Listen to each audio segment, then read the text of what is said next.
साथियों, आप देख रहे हैं बलिया न्यूज़ 24 और बलिया न्यूज़ 24 के लिए आपका साथी मैं अजय मिश्र। साथियों, आज स्थानीय टाउन हॉल के हॉल में 100वें साल में चंद्रशेखर जी, यंग इंडिया के संपादक चंद्रशेखर जी, राजनेता चंद्रशेखर जी की पत्रकारिता दृष्टि पर एक गोष्ठी का आयोजन किया गया, जिसमें देश के जाने माने पत्रकार और चंद्रशेखर जी के विचारों को आत्मसात करने वाले पत्रकार इस गोष्ठी में अपने विचार दिए।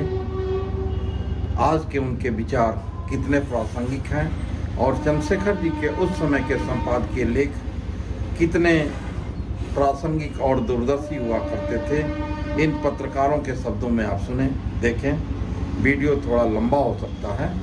वीडियो को लगातार देखने में आपको असुविधा हो तो आप 2 बार में देखें, 2-3 किस्तों में देखें, लेकिन वीडियो को पूरा अवश्य देखें और वीडियो से जानें कितने दूरदर्शी थे हमारे राजनेता पूर्व प्रधानमंत्री चंद्रशेखर जी, पत्रकार चंद्रशेखर जी, यंग इंडिया के संपादक चंद्रशेखर जी।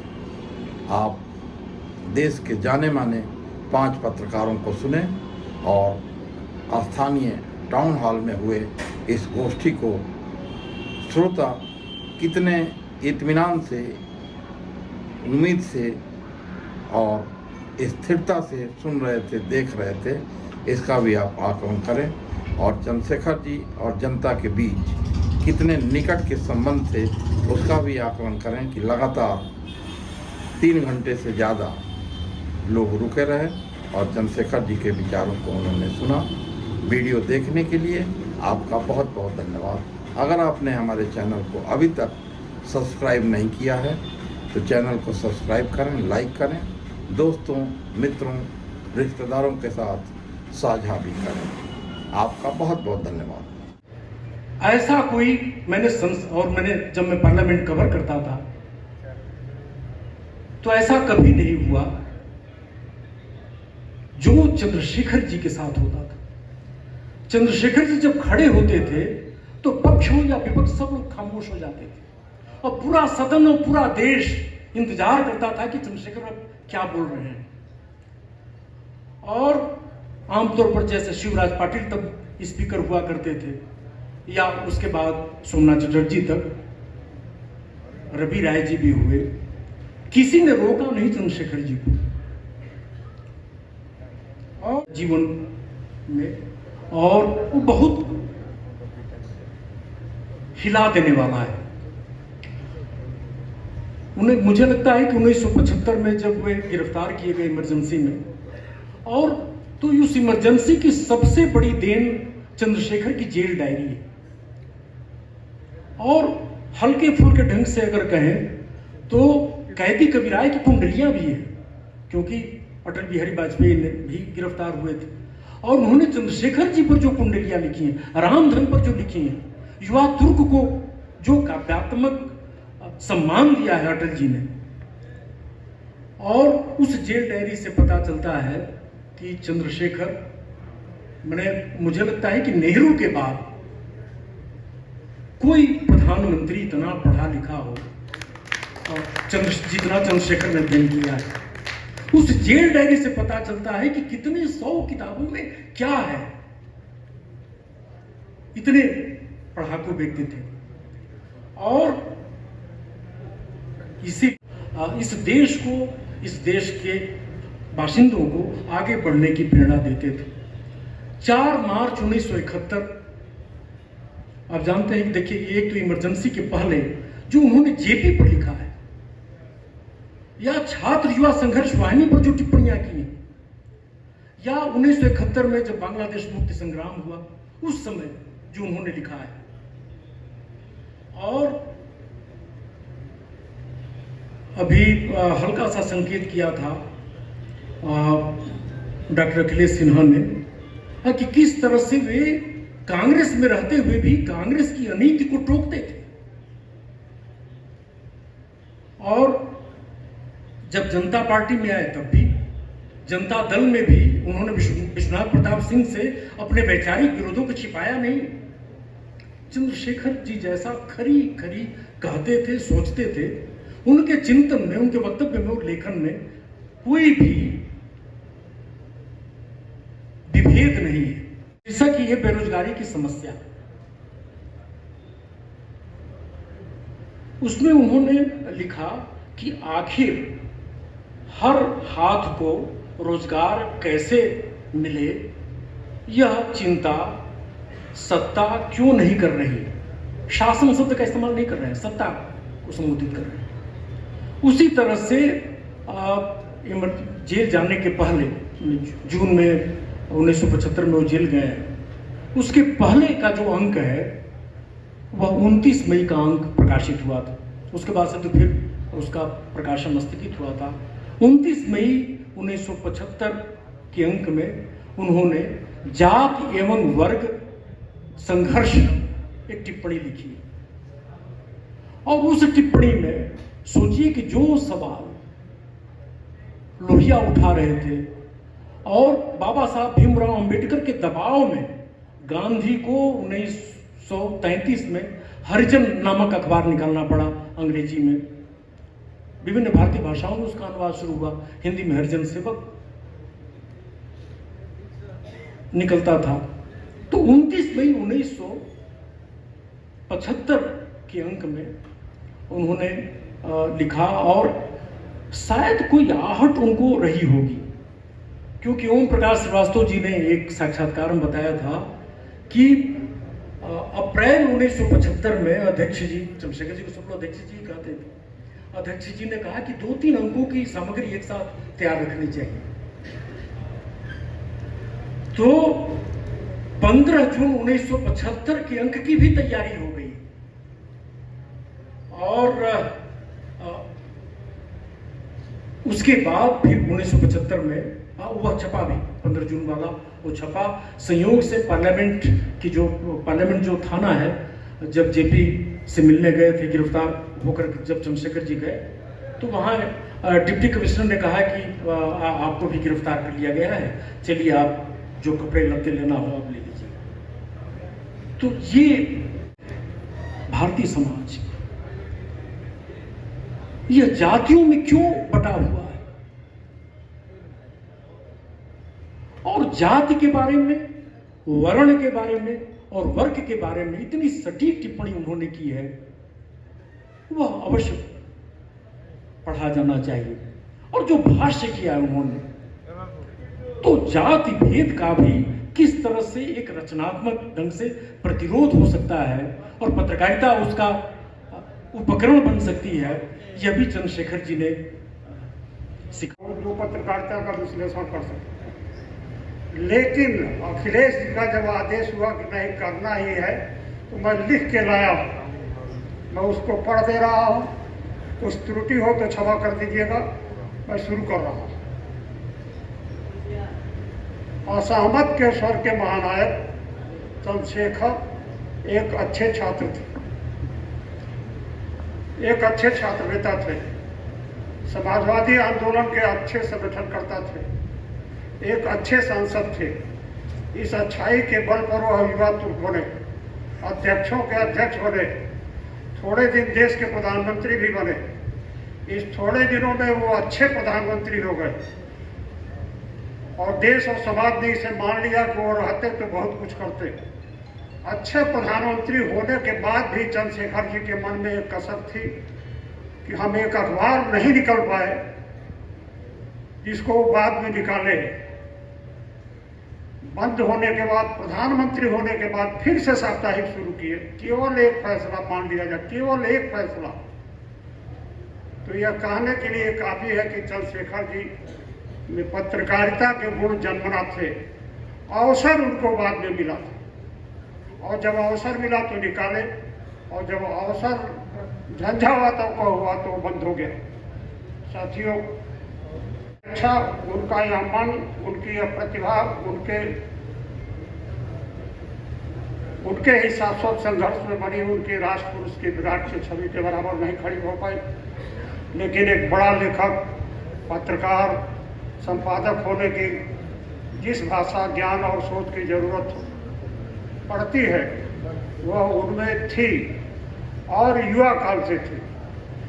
इसके साक्षी हैं यंग इंडियन में प्रकाशित उनके संपादकीय, जिनमें एक भी कटु शब्द नहीं है, एक भी व्यक्ति की आलोचना नहीं है, कोई तीखी टिप्पणी नहीं है, किसी के प्रति आक्रोश भी नहीं है, लेकिन असर सब सैया के दोहरे जो नाविक के तीर देखन में छोटे लगे, घाव करे गंभीर।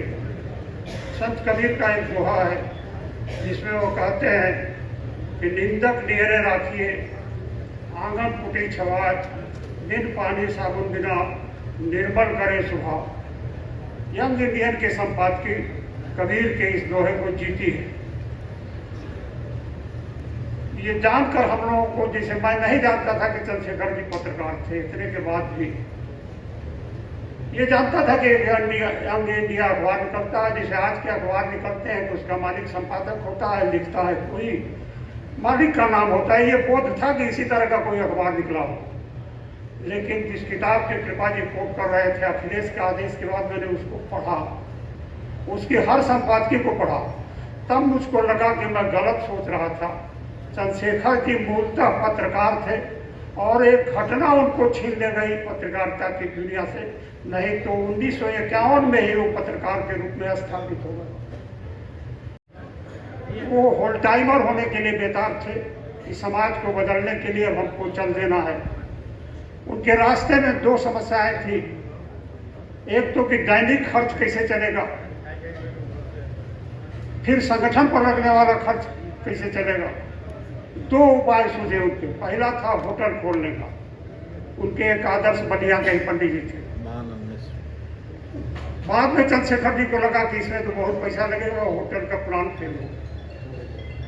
फिर वो चंद्रशेखर जी राजनीति शास्त्र से एमए किए थे, अंग्रेजी जानते थे, उस समय अंग्रेजी में ही पढ़ाई होती थी, हिंदी भी उनकी अच्छी थी। सब लोग उनके साथ के जो लोग रहे होंगे उनकी राइटिंग देखे होंगे। तो सोचे लेखन को ही रास्ता बनाया और एक उस समय के स्थापित लेखक के पास गए। उन्होंने कहा कि हमारे सामने एक लेख लिखिए। उन्होंने लेख लिखा। लेखक ने बहुत सराहा, आप बहुत अच्छा लिखे हो, लिखो, किताब भी लिखो, पैसा भी मिलेगा, लेकिन किताब पर नाम मेरा छपेगा। मित्रों, ईमानदारी से हाथ रख के बताइए, आज भी अखबारों में जो संपादकीय लिखते हैं उसमें 90% लोगों के नाम नहीं रहते हैं। आज भी संपादकीय डेस्क है बड़े बड़े अखबारों में, जिसमें जो बड़ा अखबार है उसमें 6 विद्वान है, छोटा है उसमें 2 लोग ही सब लिखते हैं, लेकिन लिखता संपादकीय कोई और है, छपता किसी और का। चंद्रशेखर जी अगर स्वीकार कर दिए होते, जिसे हम लोग स्वीकार कर लेते हैं, तो उसी समय लेखक, संपादक और पत्रकार हो गए। मैं पलट रहा हूँ, सीधे विषय पर आ जा रहा हूँ। दिसंबर 1970 को 10 दिसंबर को यंग इंडिया का पहला संपादकीय उनका है। उस संपादकीय का एक अंश मैं पढ़ दे रहा हूँ।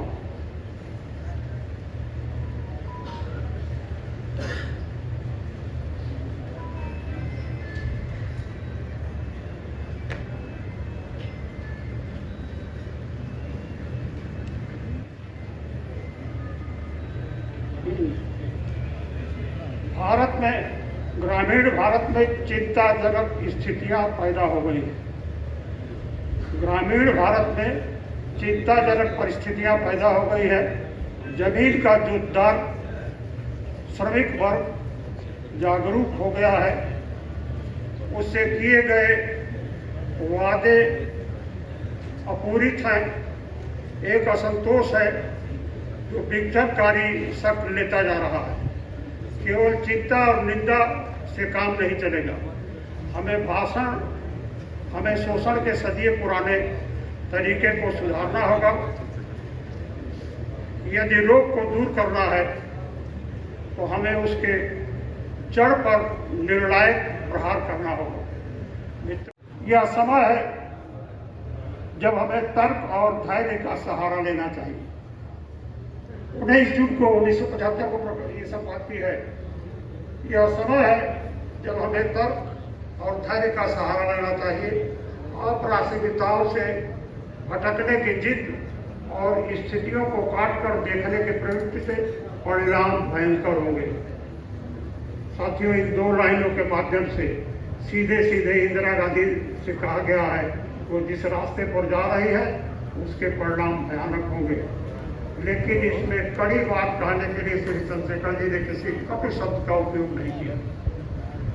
नई पीढ़ी के लोग अगर इससे प्रेरणा ले तो यह विचार गोष्ठी की एक बड़ी उपलब्धि है।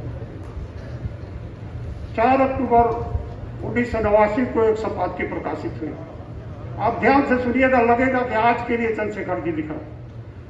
मुद्रास्फीति, विदेशी ऋण, देशी उधार हमें घूर रहे हैं, देख नहीं रहे हैं, हमें घूर रहे हैं।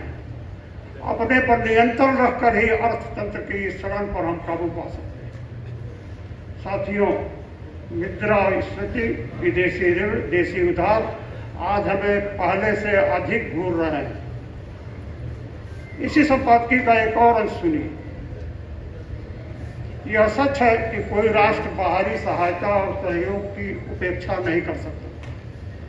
यह सच है कि कोई राष्ट्र बाहरी सहायता और सहयोग की उपेक्षा नहीं कर सकता, किंतु यह भी सच है इसे सीमित रखा जाना चाहिए।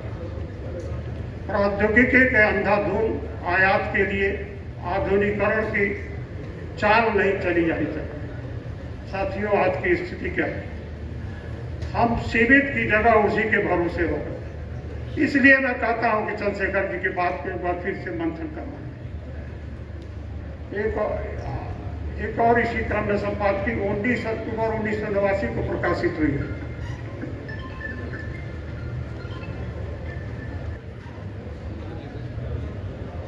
संसद के अंदर और बाहर तोड़े मरोड़े, धीमे और गढ़े हुए स्पष्टीकरणों के बावजूद अब तक की सबसे बड़ी दलाली में सरकार की सह अपराधिता के बारे में जनता आश्वस्त। हमारी बात समझ रहा है आप लोग? चंद्रशेखर जी लिखते हैं,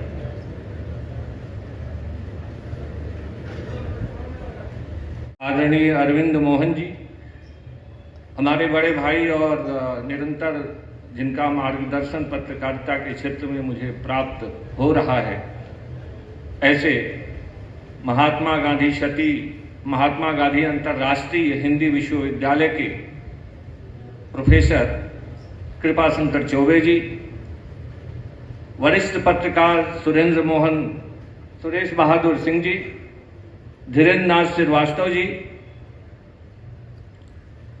इस सभा के संचालक आयोजक जिनका निमंत्रण मुझे प्राप्त हुआ, ऐसे आदरणीय अखिलेश सिन्हा जी।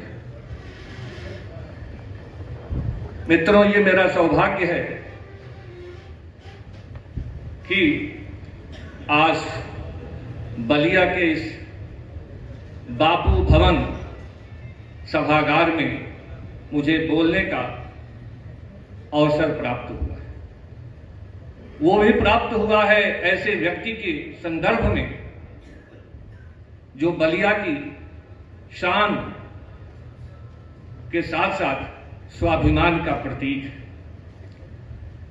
यह भी सौभाग्य है कि यह कोई राजनीतिक मंच नहीं है जिस मंच पे मैं आज बोलने आया हूं। यह चंद्रशेखर जी की पत्रकारिता दृष्टि है। मित्रों, आप जानते हैं कि पत्रकारिता का उदय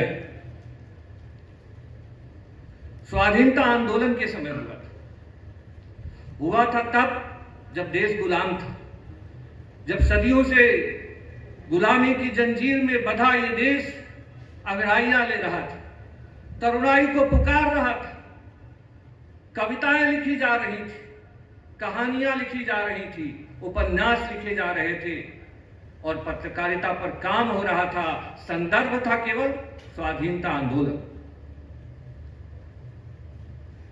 एक समय आया, मुझे कहने में कोई संकोच नहीं है, एक समय आया जब पत्रकारिता एक मिशन से एक प्रोफेशन की ओर बढ़ने लगी। लेकिन तब ये बात कुछ और प्रासंगिक हो जाती है जब इस देश की 4 स्तंभ, कार्यपालिका, विधायिका, न्यायपालिका और चौथा पत्रकारिता, इन चारों स्तंभों में जब 2 स्तंभ को लेकर के कोई व्यक्ति चलता है तो कुछ विषय ज्यादा ही प्रासंगिक हो जाता है। आप जानते हैं मित्रों कि यदि एक व्यक्ति, यदि उसके 2 पैर हैं और एक व्यक्ति पर एक पैर पे खड़ा होगा तो वो निश्चित रूप से गिर जाएगा। प्रगति और परंपरा ये दोनों पैर हैं, और जब प्रगति आगे बढ़ती है तो परंपरा उसको जमाए रखती है। शायद चंद्रशेखर जी, ये जो पत्रकारिता की उनकी दृष्टि है, जो उनकी विधायिका की दृष्टि थी, वो यही थी, एक परंपरा थी और दूसरा प्रगतिशीलता थी। उन्होंने पूरे दुनिया को एक नई दिशा दिया, भारत के युवाओं को एक नई दिशा दिया, और समय समय पर अपने पत्रकारिता के माध्यम से विधायिका में रहते हुए न्यायपालिका को भी, पत्रकारिता को भी एक नई दिशा दी। आप सोच सकते हैं कि जो व्यक्ति राजनीति में इतनी सक्रिय भूमिका में हो, उसके लिए एक दूसरा रूप पत्रकारिता का कितना कठिन रहा। क्योंकि आप जानते हैं, राजनीति शब्द जब आती है तो लोगों के मन में एक पीड़ा सी उठने लगती है और राजनीति शब्द से घृणा होने लगती है। लोग कहते हैं अरे ये तो नेता होगा, ये तो नेता है तो पक्का है, इसकी बात में कोई दम नहीं होगा। लेकिन चंद्रशेखर जी का ऐसा नहीं था। आदरणीय चंद्रशेखर जी जितनी बातों के पक्के थे, उतने राजनीति में उनकी पक्की भागीदारी थी, उतनी ही पत्रकारिता में उनकी पक्की भागीदारी थी। जब आदरणीय कृपाशंकर चौबे जी ने हमसे कहा कि आपको चंद्रशेखर जी पे बोलना है, तो मैंने कहा ये तो मेरा बड़ा सौभाग्य है, क्योंकि मेरा घर भी वहीं बगल में 1 किलोमीटर दूर पे, और मैंने बहुत सारी चीजें पिताजी से अपनी सुनी है आदरणीय चंद्रशेखर जी के बारे में। एक वहां गांव है उसरी, उसरी का मेला जब होता था तो चंद्रशेखर जी जिस दिन रावण जलता था उस दिन जरूर आते थे और मेले में पूरे समय रहते थे। तो जो ग्राम्य जीवन से उनका प्रेम था, जो उनका संस्कार था, जो परंपरा की जड़ों से वो जुड़े हुए थे, ये उनका अद्भुत व्यक्तित्व दर्शाता है। भाइयों एवं बहनों, ये बलिया की धरती चित्तू पांडे की धरती है, ये मंगल पांडे की धरती है, ये आचार्य हजारी प्रसाद द्विवेदी की धरती है, ये आचार्य परशुराम चतुर्वेदी की धरती है, ये आदरणीय केदारनाथ सिंह जी की धरती है। तमाम आदि आदि ऐसे लेखक कवि यहां पैदा हुए हैं जिन्होंने पूरे दुनिया को एक दिशा दी है।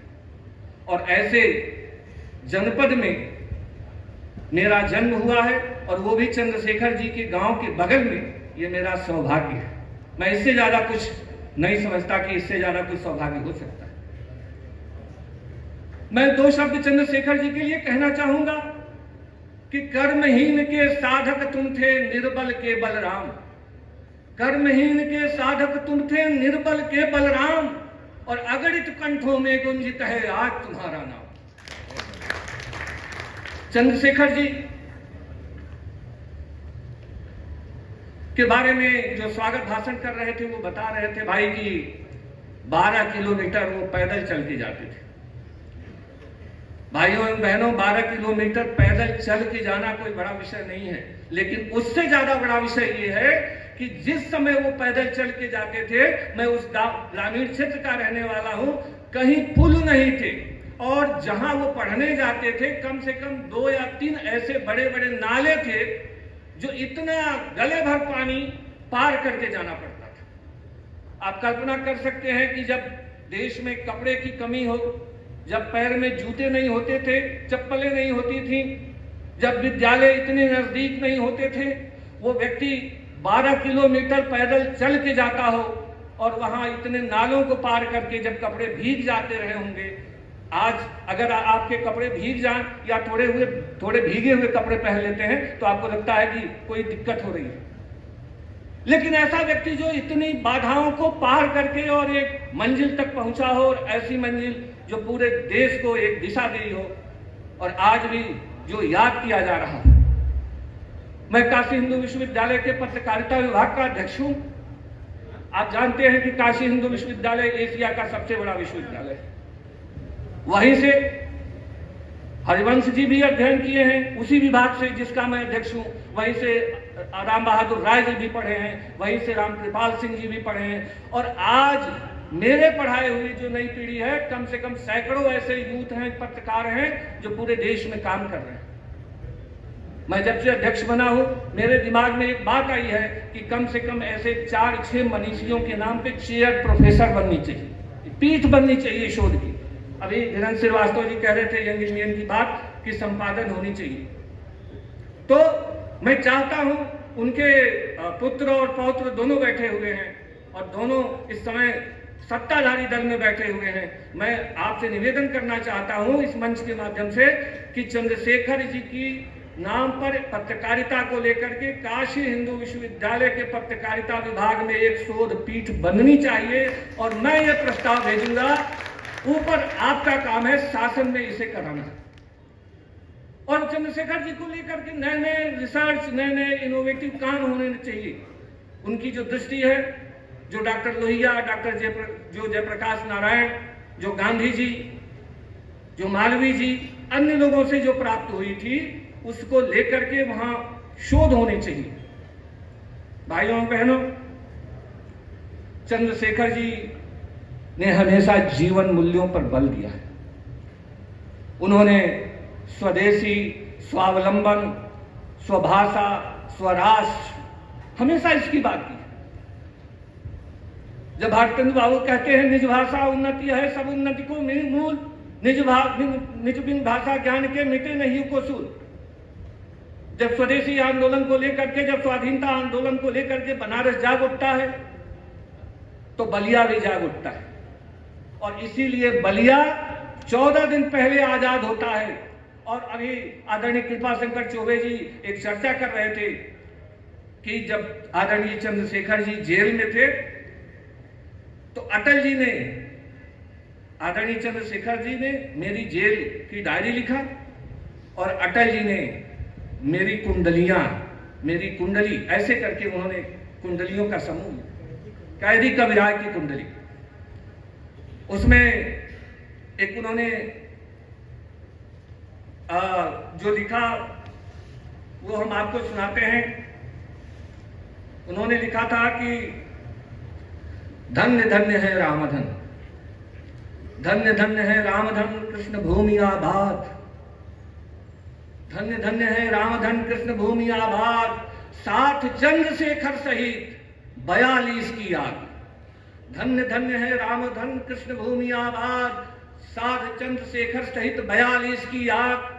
42 की आग हुआ जब बलिया बागी, 42 की आग हुआ जब बलिया बागी, गोरों को गारद करने जब जनता जागी। तो चंद्रशेखर जी का जो स्वाधीनता आंदोलन में योगदान है उसे हम भूल नहीं सकते। आदरणीय चंद्रशेखर जी जितने गांधी जी से प्रभावित थे उतने ही मालवीय जी से भी प्रभावित थे,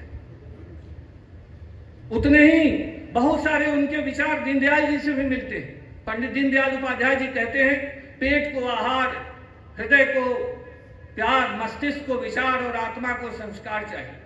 यही आदरणीय चंद्रशेखर जी भी कहते हैं। दोनों में समता है। चंद्रशेखर जी भी ये बात कहते हैं कि जब गांव और पिछड़ा तबके तक जब गरीबी दूर हो जाए तब ये मानेंगे कि यह देश विकसित हो गया। अभी आप विकसित भारत की कल्पना जो कर रहे थे, बात कर रहे थे उसकी, तो वो भी यही कहते थे। चंद्रशेखर जी को अगर हम दो तरीके से याद करें तो आपको दोनों तरीके से मैं बताता हूं, एक कविता के माध्यम से। धरा बेच देंगे, गगन बेच देंगे, धरा बेच देंगे, गगन बेच देंगे, सुमन बेच देंगे, चमन बेच देंगे। धरा बेच देंगे, गगन बेच देंगे, सुमन बेच देंगे, चमन बेच देंगे। और कलम के सिपाही अगर सो गए तो वतन के मसीहा वतन बेच देंगे। वतन की जो हालत बताने लगेंगे, वतन की जो हालत बताने लगेंगे तो पत्थर भी आंसू बहाने लगेंगे। कहीं भीड़ में खो गई आदमियत, उसे खोजने में जमाने लगेंगे। तो आप सोच सकते हैं कि एक व्यक्ति जो राजनेता हो, जिसके लिए ऐसी कविताएं पढ़ी जाए कि धरा बेच देंगे, गगन बेच देंगे, और किसको जागरूक किया जा रहा है? एक पत्रकार को कहा जा रहा है। तो ऐसा व्यक्ति जो एक सिक्के का दो पहलू उसके साथ हो, कि वो पत्रकार भी हो, राजनेता भी हो, ये कितना कठिन काम है। भाइयों बहनों, चंद्रशेखर जी आलोचक नहीं थे। अगर चंद्रशेखर जी को ठीक से आप पढ़ेंगे, उनके पार्लियामेंट के भाषण को पढ़ेंगे, तो आपको समझ में आएगा कि चंद्रशेखर जी आलोचक नहीं, वो एक समालोचक थे। आलोचना तो एक पक्षी होती है, आलोचना समदृष्टि नहीं रखती है, आलोचना तर्कहीन होती है, आलोचना अंधी होती है। लेकिन समालोचना जो करता है व्यक्ति, उसके अंदर एक दिव्य दृष्टि होती है। जो समालोचना करता है उसकी सोच उस अनंत आकाश की तरह से होती है, जो सोचता है और सोच करके उसको एक परिणत कर देता है, एक रूप से में उसको उतार देता है। तो चंद्रशेखर जी समालोचक थे। वो हमेशा समरसता की बात करते थे, वो समदृष्टि की बात करते थे। यही तो पत्रकारिता है। पत्रकार का काम क्या है?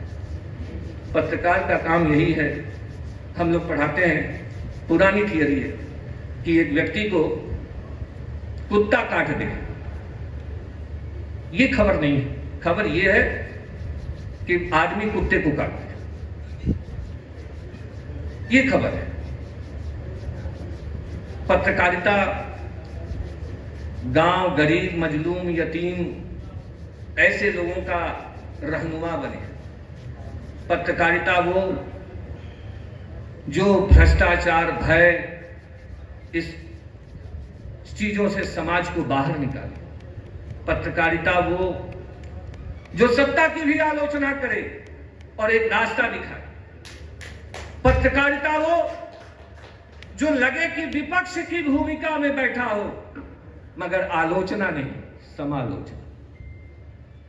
दृष्टि ऐसी नहीं जो धृतराष्ट्र की तरह से, दृष्टि ऐसी जिसमें दोनों आंखें खुली, जो दोनों तरह से देखे, सत्ता को भी देखे और विपक्ष को भी देखे, ऐसी पत्रकारिता। और चंद्रशेखर जी, आदरणीय चंद्रशेखर जी ऐसे ही पत्रकारिता के एक प्रवाहमान, एक कीर्तिमान, एक उदीयमान, अपने समय के एक लेखक और नेता थे, कमी थी।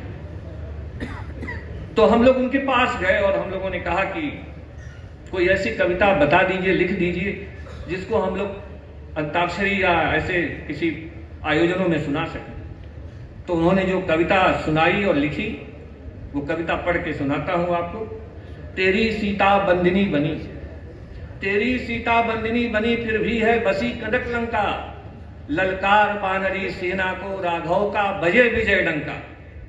तेरी सीता बंदिनी बनी, फिर भी है बसी कनक लंका, ललकार बानरी सेना को राघव का बजे विजय डंका। और दिग्पाल हिले, हिल जाए से युग युग से गर्वित रे स्वदेश।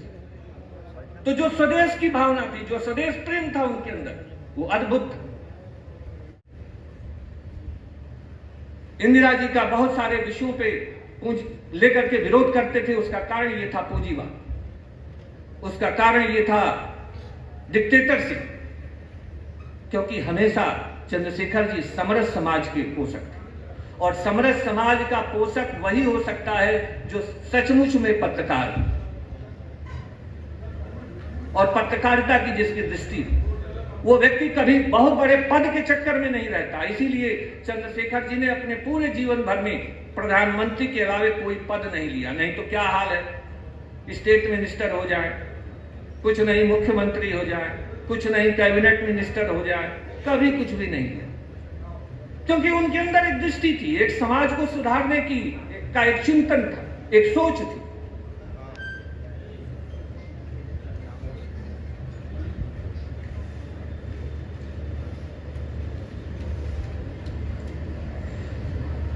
भाइयों बहनों,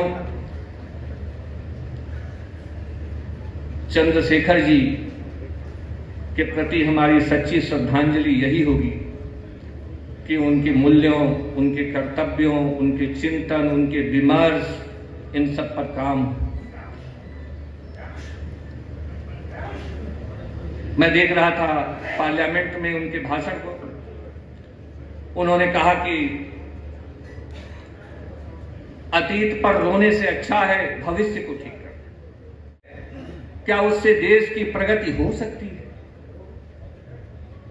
आज ये बहुत अच्छा लग रहा है कि मेक इन इंडिया को लेकर के, स्वावलंबन को लेकर के, स्टार्टअप को लेकर के, चंद्रशेखर जी के उन मूल्यों और विचारों को लेकर के सरकार जो भी हो अगर काम कर रही है तो वो धन्यवाद का पात्र है।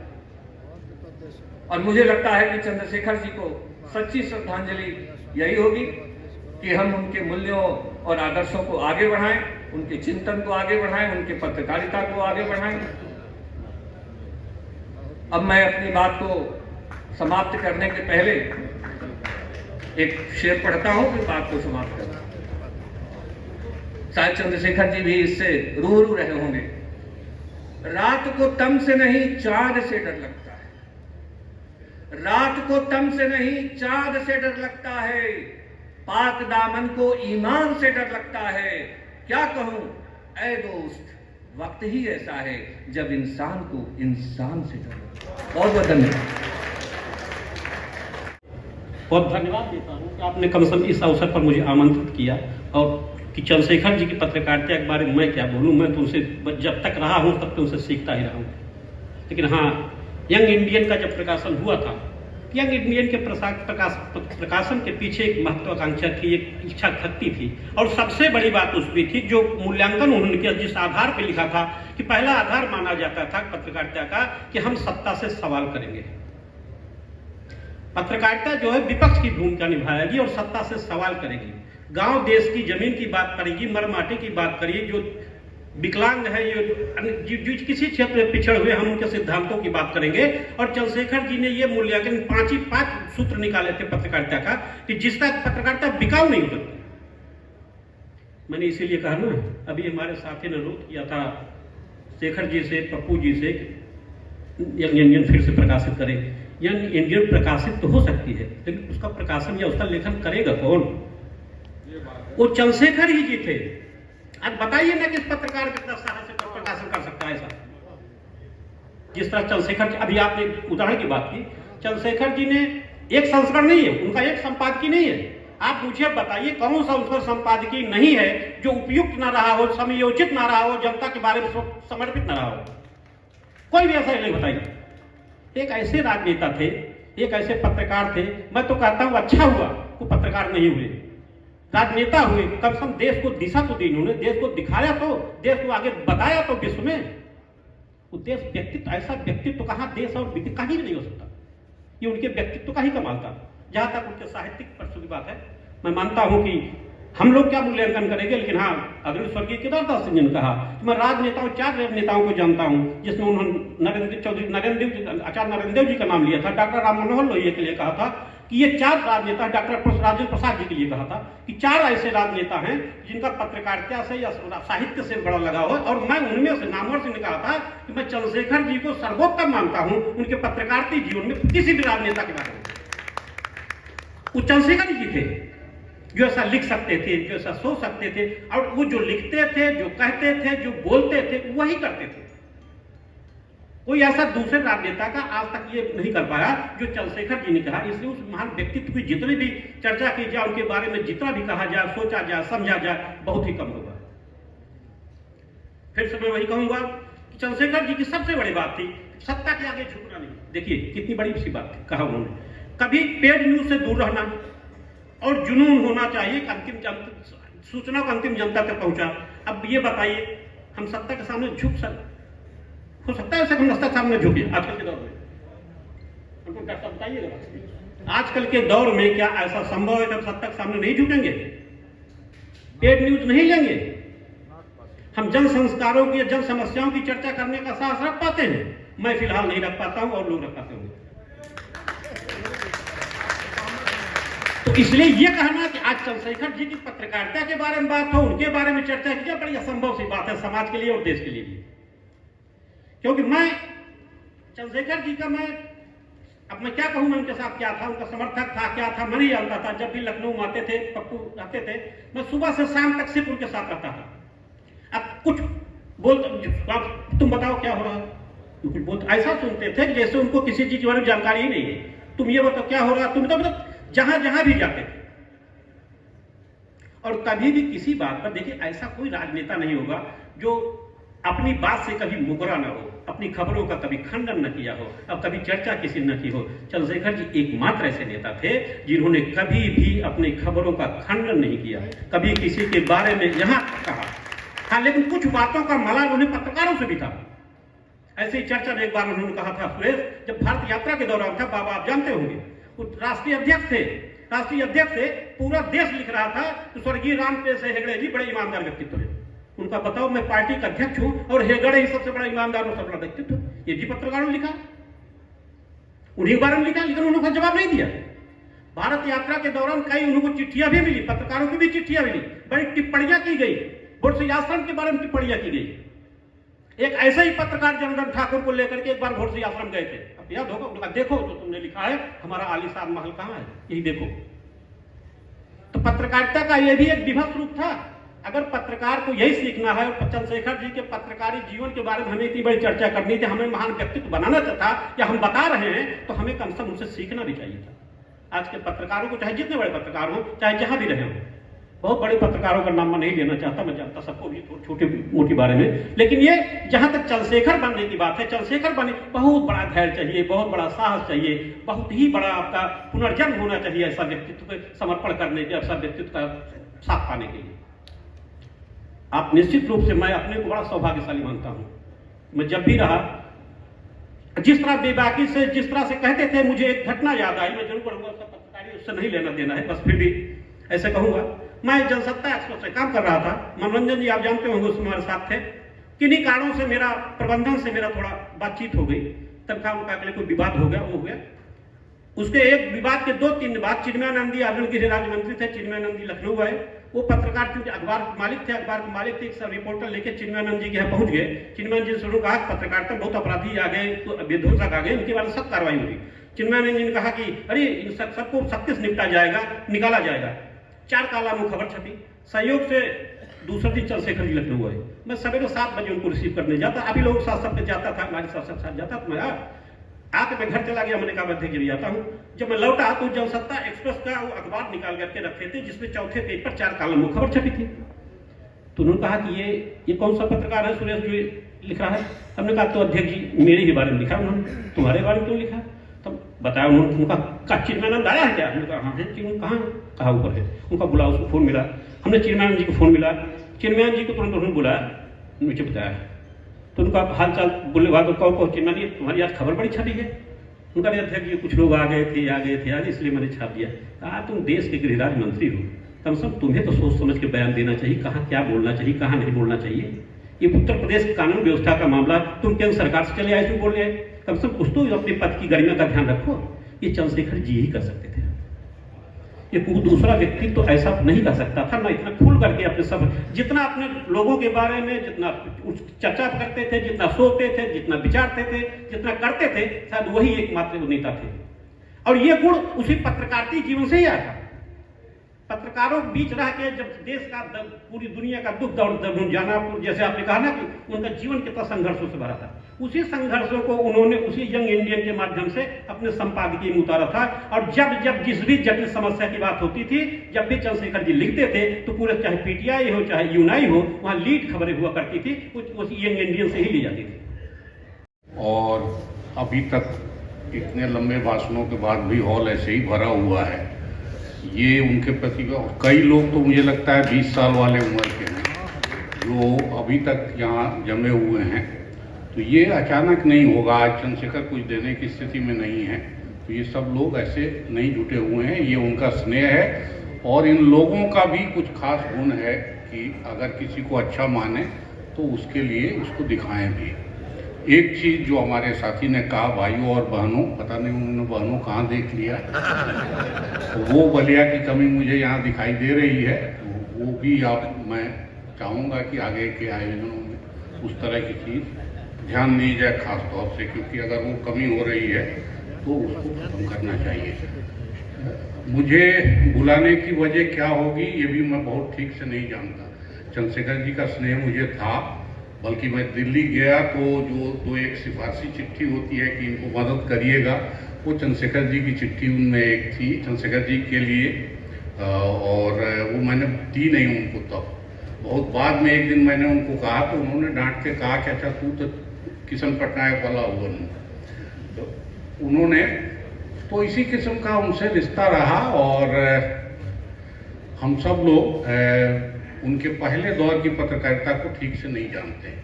और मैं चौबे जी स्वीकार करूंगा कि चौबे जी जिस तरह से तैयार होकर आए थे उस तरह की तैयारी लायक मटेरियल भी मुझे कहीं खास नहीं मिला कि वो जो पहले दौर में पत्रकारिता करते थे, अखबार निकालते थे, वो कैसा निकला। लेकिन दूसरे दौर की कहानी तो हम सब जानते हैं, और दूसरा दौर काफ़ी लंबा चला, 10 साल से ज़्यादा चला है। तो उसमें उनका रंग रूप और उनका कमिटमेंट उसमें कुछ भी छुपा नहीं रहा। यंग इंडियन का दूसरा दौर जब उन्होंने निकाला, और निकालने की वजह तो मुझे उनकी बेचैनी बहुत साफ दिखाई दे रही है, और इस हॉल में भी वो बेचैनी है कि वो निकलनी चाहिए नहीं निकलनी चाहिए।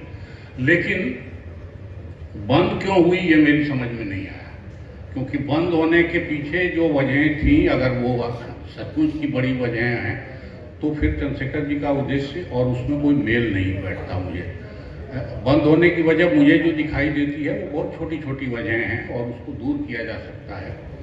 और इतने ग्राहक थे, एक आयोजन में मैं था उसके, और मुझे लगता है एक दफ़े चंद्रशेखर जी ने कहा तो बाहर हम लोग बैठे तमाशा देख रहे थे, तो इतने ग्राहक आए, आजीवन ग्राहक बनने वाले और डोनेशन देने वाले, कि मैं खुद हैरान था कि इस आदमी की अपील अभी कितनी बड़ी है और कितना इसके लिए लोग करने को तैयार है। तो यंग इंडियन के उस दौर को हमने देखा, पहला अंक 42 पर निकला, बहुत शानदार अंक है। उसको आप सब लोग अगर अभी भी, मुझे तो इच्छा होती है कि उसको किताब जैसा छपवाया जाए, और 42 का रिश्ता बलिया से भी है खास तौर से। तो उन चीज़ों को उन्होंने किया, और बाद की मीटिंगों में भी वो लगभग रेगुलर होते थे कि क्या कुछ जा रहा है, लगभग सब चीज़ें देखते थे। पढ़ना भी मुझे लगता है कि वो काफ़ी कुछ पत्रिका का पढ़ जाते थे, इतनी व्यस्तता के बावजूद, कि जो भी कुछ, और हर हफ्ते उतना मटेरियल पढ़ लेना पत्रिका का, ये बताता है उनका कमिटमेंट ही मुझे लगता है। मुझे रहता है कि ये लगता है, अभी चौबे जी ने वो बात बहुत अच्छे ढंग से स्थापित की कि पत्रकारिता हमारे सारे बड़े नेताओं के साथ जुड़ी हुई थी, वो गांधी से भी, तिलक से भी, और चंद्रशेखर जी से भी नहीं, अभी तक चल रही है। अभी तक भी जो लोग छोटे ग्रुप हैं जो विचारों की पॉलिटिक्स करते हैं, उनके यहाँ पत्रकारिता है। जो लोग विचारों की पॉलिटिक्स एक लेवल पे छोड़ चुके हैं और बड़ी चीज़ों में समानता आ गई है, विदेश नीति वही, आर्थिक नीति वही, देश की नीति वही, ये अगर आप ढूंढेंगे तो आपको पार्टियों के बीच फर्क नहीं दिखाई देगा। उनके यहाँ विचार का मामला खत्म हो गया है। सबसे बड़ी पार्टी बीजेपी है, उसका अखबार क्या है आपसे पूछा जाए तो मेरे ख्याल बहुत कम लोग नाम लेंगे, और उसका क्या सर्कुलेशन है ये तो और भी शर्मनाक है। जो पत्रिका उनके यहाँ बहुत अच्छी चल रही थी, पांजन, बहुत ही 4 लाख तक सर्कुलेशन गया, आज उसका सर्कुलेशन सत्ता में आने के बाद कहाँ चला गया, वो भी शर्मनाक है।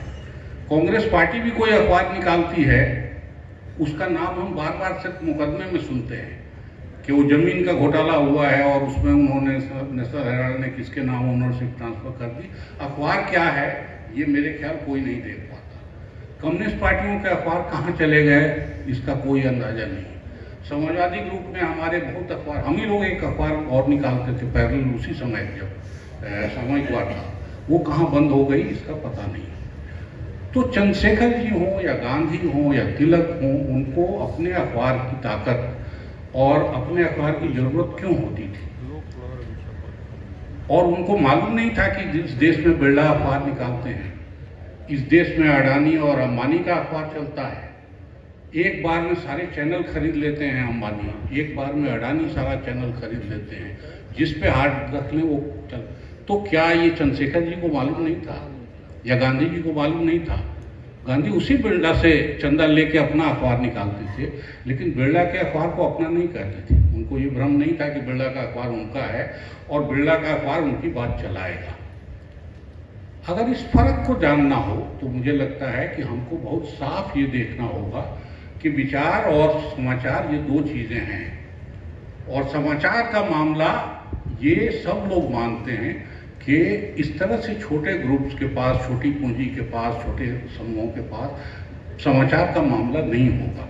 आज की तारीख में समाचार का मामला बहुत बड़ा हो गया है। जागरण अखबार का सर्कुलेशन सुन के, बल्कि मेरे न्यूयॉर्क टाइम्स के एक दोस्त हैं, उनको मैंने कहा कि जागरण में रोज 4500 पेज बनते हैं अखबार के।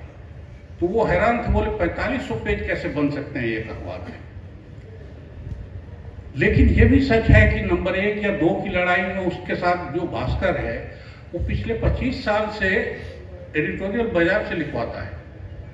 उसके 4000 लोग हैं, 5000 लोग, उसको कोई लिखने वाला नहीं है, वो लिखवाता है बाहर से।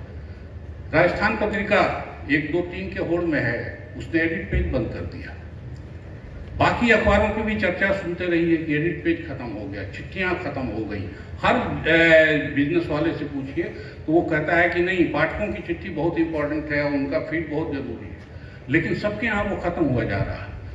तो न्यूज तो परोसा जा रहा है दनादन, और न्यूज तो इस तरह से परोसा जा रहा है और ये मोबाइल के माध्यम से कि अब सब न्यूज के पहुंचने की दिक्कत नहीं है। और किसी गांव की खबर, मैं मानता हूं कि अगर हिंदुस्तान है, जागरण है, अमर उजाला है, भास्कर है, तो ऐसा संभव नहीं है कि किसी गांव में कुछ हो जाए और वो खबर आज छूट जाए। वो खबर आ जाती है कहीं ना कहीं से। और न्यूज की ताकत बहुत बड़ी है। न्यूज की ताकत ये है कि हमारे प्रधानमंत्री से लेकर ट्रंप तक सब लोग डरते हैं। गल्फ वार के बाद अमेरिकी प्रेसिडेंट हार गया चुनाव, क्योंकि सच्चाइयां जैसे सामने आएंगी तो उसके बाद वो सब डरते हैं। लेकिन इन सब को दिशा देने का काम विचारों से होता है, और ये विचारों का काम जो है, ये यंग इंडियन हो, सामयिक वार्ता हो, यंग इंडिया हो, ये इंडियन ओपिनियन हो, इस किस्म के जो अखबार निकाले गए हैं हमारे यहाँ और हमारे नेताओं ने निकाले हैं, वो विचार देने का काम करते हैं और वो डायरेक्शन देने का काम करते हैं अपने लोगों को भी और बाकी खबरों को। खबरों की होड़ में ये यंग इंडियन भी नहीं था। मेरे ख्याल कोई खबर ब्रेक नहीं हुई उस अखबार से। मैंने तो नहीं पढ़ा, जितना पढ़ा है कि कोई खबर वहाँ ब्रेक हुई हो, ऐसा कुछ भी नहीं है। लेकिन उससे फिर वो कार्यकर्ताओं को भी और पत्रकारों को भी या लिखने पढ़ने के बिजनेस में जो हैं, उन सबको एक डायरेक्शन जरूर मिलता है। यार ये तो जैसे किशन पटनायक का मुझे याद है, उन्होंने कहा कि कश्मीर पे बात होनी चाहिए, कोई ऐसे डरने की बात नहीं है, और खास तौर से तब जब हम अच्छे पोजीशन में हो, तो हमारा पोजीशन भी अच्छा होगा और हमारा तर्क भी ज़्यादा सुना जाएगा। तो ऐसे माहौल में बातचीत कर लेने में कोई देशद्रोह नहीं है। चंद्रशेखर जी भी ये बात, जेपी तो इस बात के चैंपियन थे। तो अगर ये लोग आगे बढ़ के ये बात करते हैं तो उस पर सारा देश सोचता है कि ये क्यों कह रहे हैं। या तो जेपी को देशद्रोही मान लीजिए, वो भी एक जमात है कि जैसे आप कहिए वो कहेंगे अरे ये लोग तो देशद्रोही हैं। या फिर दूसरा भी ये सोचता है कि नहीं, ये इतने सिंसियर लोग, इतने कमिटेड लोग क्यों कह रहे हैं, और कह रहे हैं तो फिर उसका डायरेक्शन कुछ और है। तो विचारों की ये जो लड़ाई है, ये लड़ाई आज छोड़ दी गई है, खाली हार नहीं गए हैं, आज ये लड़ाई छोड़ दी गई है जर्नलिज्म से कम से कम। तो इसलिए दुनिया में विचार खत्म हो गए हों ये भी नहीं है। पोस्ट ट्रुथ बजाबता एक, मैंने अंग्रेजी वोकैबुलरी का एक बड़ा भारी शब्द आ गया है, पोस्ट ट्रुथ। झूठ ही चलाओ। हिटलर के जमाने से ये बात शुरू हुई है कि 10 बार बोल दोगे तो झूठ सच हो जाएगा। और आजकल मीडिया पढ़ाई, मिश्रा जी हैं, चौबे जी हैं, ये सब लोग मीडिया पढ़ाई वाले ही हैं। सारी थ्योरी जर्मनी से आई। क्यों जर्मनी से आई? क्योंकि जर्मनी ने उसको भुगता है। तो जर्मनी के यूनिवर्सिटी में सबसे ज़्यादा रिसर्च इस पर हुआ है कि ये क्या खेल मीडिया कैसे करता है, कैसे चलाता है। तो अगर विचार नहीं होंगे आपके या पॉलिटिक्स के, समाज के, हमारे लीडर्स के, तो बाजार विचार टूटता चलता है। आप घर में नमोर जी ये बोलते थे बार बार कि 3 किस्म के लोग होते हैं, एक अनपढ़ होते हैं, एक बहुत पढ़े लिखे होते हैं और एक कुपढ़ होते हैं। वो जितनी उल्टी बात होगी वो सबसे पहले पकड़ लेंगे। वो घर में वही सामान आएगा जो आपको पसंद नहीं होगा, वही काम होगा जिसमें खर्चा ज़्यादा होगा, वही चीज़ें होंगी जिसकी कोई ज़रूरत नहीं होगी। तो ये कुपढ़ जमात जो है और जो विचारों से जो सुनता है, उसका दबदबा बढ़ता जा रहा है लगातार। और वो इसलिए हो रहा है कि विचारधारा वाली पत्रिकाएं और विचारधारा वाले नेता खत्म हो रहे हैं। उनकी बेचैनी को समाज तो महसूस कर रहा है, लेकिन जो लोग आगे हैं इसको करने वाले, चंद्रशेखर जी कोई कुछ लेके नहीं आए थे। चंद्रशेखर जी एक धारा से निकले हुए हैं, उस धारा को उन्होंने और धार दी और आगे बढ़ाया। तो चंद्रशेखर की धारा जब तक हम चलाएंगे नहीं, तब तक फिर नया बच्चा उसमें से निकलेगा नहीं। उस धारा को चलाना जरूरी है, क्योंकि वो धारा जब चलती रहेगी तो उसी में से कल को कोई और चंद्रशेखर पैदा होगा और फिर वो लीड करेगा। बातें खत्म हो जाएंगी। तो अभी हम लोग आ रहे थे तो हमारे साथी अरुण जी बोल रहे थे कि अरे ये कौन कंपनी यहाँ भी आ गई, सारे शोरूम दिख रहे हैं। अब मेन रोड पर चलिए, कोई कंपनी का शोरूम बलिया पहुँचने से नहीं चुका हुआ, सब पहुँच गया। तो वो पढ़ाने के लिए तो आ ही जाएंगे, आप नहीं पढ़ाएंगे तो वो पढ़ाने आ जाएंगे, क्योंकि उनका धंधा है। वो तो चंद्रशेखर जी स्कूल जाते थे तो कहानी सुनाते थे कि कपड़े वपड़े सिर पर रख के फिर पानी पार करते थे। वो नाव लेके आ जाते हैं। जब हम हिंदुस्तान में पूछते थे कि भाई बहुत बड़ा इलाका बिहार का बाढ़ग्रस्त है, कैसे वहाँ पहुँचेगा, तो मार्केटिंग वाले कहते थे कि नमक कैसे जाता है वहाँ। लोगों ने कहा कि वो तो नाव से ले जाते हैं। बोले जब वो नाव से जा सकते हैं तो हमारा अखबार क्यों नहीं जा सकता। तो मार्केटिंग वाले तो पहुंच ही जाएंगे। आपकी विचारधारा की लड़ाई और वो रेस जो है वो थमनी नहीं चाहिए। और काफ़ी सारी बातें हैं चंद्रशेखर जी का लिखा हुआ, मैं मानता हूँ कि उसको इस तरह के कैटेगरीज में सिर्फ नहीं बांधा जा सकता है। काफ़ी चीज़ें उससे बाहर हैं। ये डायरी पढ़िए तो उसमें रिपोर्टिंग भी है बहुत अच्छी, और उसमें साहित्य भी बहुत अच्छा है, और अपने समय की कमेंट्री भी उतनी ही अच्छी है। तो और इस तरह के कैटेगरी में बांट के बहुत देखा नहीं, लेकिन मोटे तौर पे जब वो अखबार निकालने जा रहे थे या अखबार निकाल रहे थे या उसके लिए बेचैन थे, वो बेचैनी विचार की बेचैनी थी, समाचारों की बेचैनी नहीं थी। उनको ये मालूम था कि हम मुल्क में समाचार देने का काम नहीं कर सकते और नहीं करा सकते। तो इसलिए वो सीमा समझ के गांधी ने भी, तिलक ने भी, चंद्रशेखर ने भी, सारे बड़े पॉलिटिकल लोगों ने इसलिए अखबार निकाले। मैं 2-3 छोटी छोटी बातें करके ख़त्म करूँगा, काफ़ी देर हो गई है। एक तो ये है कि जो अपना ही अनुभव मैं कहूँगा कि